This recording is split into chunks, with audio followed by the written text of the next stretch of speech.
So this is one of the good questions on logic. Uh, I took some time to solve this. Now my approach here was, so if you read this question, so basically we are searching for the number 7 in the following binary tree, right? So this thing doesn't matter. Number 7, okay, so it's here. And they have defined this thing as the root.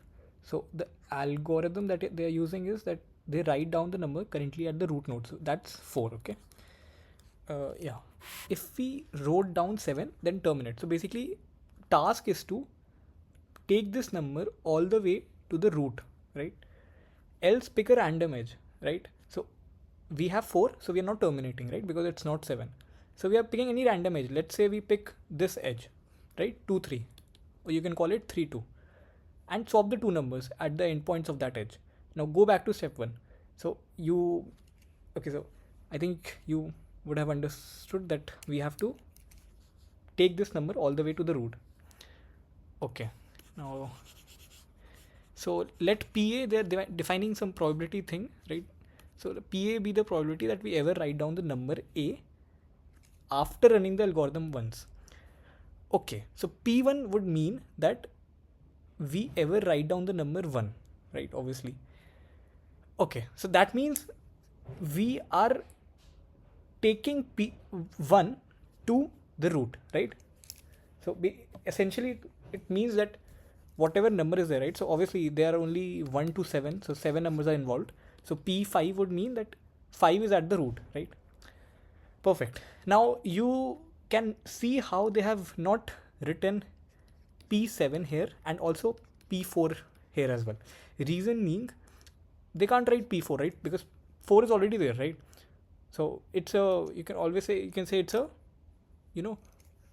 possible event, right? Basically it's always true. It's always going to be true. Now P7 they have not asked because then the algo would be terminated, right? Okay. So let's find P1. So 1 is here, right? So essentially we have to compare it with 7, right? So here it's 1 versus 7. So if you see 1 and 7, they're like symmetrical, right? About this, if I say this is x equals to 4 line, right? If I assume this as the horizontal x-axis.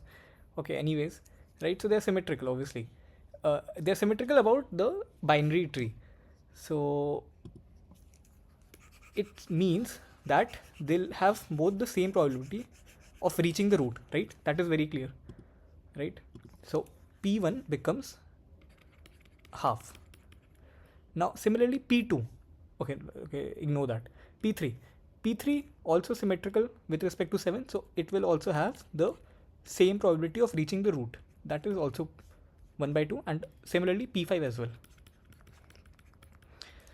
Okay, now what about P2 and P6? So we can pick P2.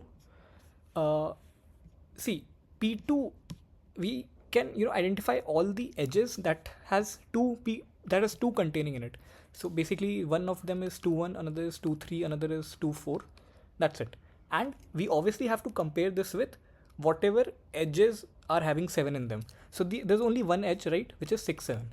Perfect. So any of these cases that we pick has a probability 1 by 4, right? Perfect. So let's say we pick 2 1. So in that case 2 will be here, 1 will be here. Now again it is symmetrical with respect to 7, right? So 1 by 4 into 1 by 2, right? Plus let's say we pick 2 3. So again, right, symmetrical. So 1 by 4 into 1 by 2. Now let's say we pick 2 4. So if we pick 2 4, then it would automatically reach the 2. So hence that's a probability, right? So that means just 1 by 4 and into 1 you can do. Okay. Now last case is 6 by 6 6 6 7, right? So if we pick 6 7, in that case 7 would be here, 6 would be here. So again it is symmetrical because 2 is here only, right? So 1 by 4 into 1 by 2. Okay, so that means this is 3 by 4 into 2 plus, okay, actually we can, okay, so this is, right, into 2 into 2, so that's 5 by 8, right? This is 5 by 8. Perfect. 5 by 8 is what? it's P2. Now similarly for P6, so what are the edges that are containing 6 in it? So one is 4 6, another is 6 5, another is 6 7, right? And we are comparing this with 7, so that edge is already included here, right, which is 6 7. So okay, so each of them has a 1 by 3 probability. Now let's say we pick 4 6, so automatically reaches the root, so 1 by 3 into 1. Now let's say we pick 6 5, so in that case it would be symmetrical with 7, right? So 1 by 3 into 1 by 2. Now let's say we pick 6 7, so in that case it would be 7 6, right? Okay, now if you see it in a way that, okay, now 7 has reached the place of 6, right? So whatever place 7 is at, right, that place will give us the probability of 6, right? So essentially this is 1 by 3 into 1 minus p of 6, right? Right. So as I was saying,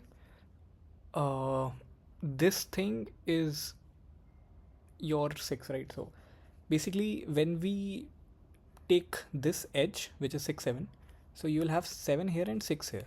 Now if you see it in a way that 7 has taken the probability of 6, which was there earlier, right? So we want 6 to win, and we also know that P6 plus P7 will be 1, because we are only taking these two. We are at most taking 2 numbers in consideration at any given point of time. So for this to win, because we want this to win, right, because we don't want to terminate the program, so this would be 1 minus p of 6. So therefore I have written this thing over here, and this is all equal to p of 6, which we were calculating. So this gives us a equation which is actually 1 by 3 plus 1 by 6. Okay, and plus 1 by 3 minus, okay, so you can take that to other side, so that becomes p of 6, and 1 plus 1 by 3, so that's 4 by 3, right? And this is 2 by 3 plus 1 by 6. Okay, so that means is 5 by 6 p of 6 into 4 by 3. So p of 6 is 5 by 4. So basically there's a calculation mistake here. This is supposed to be 8, right? Right, 4 goes here, so it's 5 by 8. And so we have 1 by 2 into 3 plus 5 by 8 into 2. So it becomes 11 by 4. Yes. Let me, yeah, 11 by 4. Okay. So that's your answer, and I think obviously you can have a different logic as well, but it's good, all a good question actually.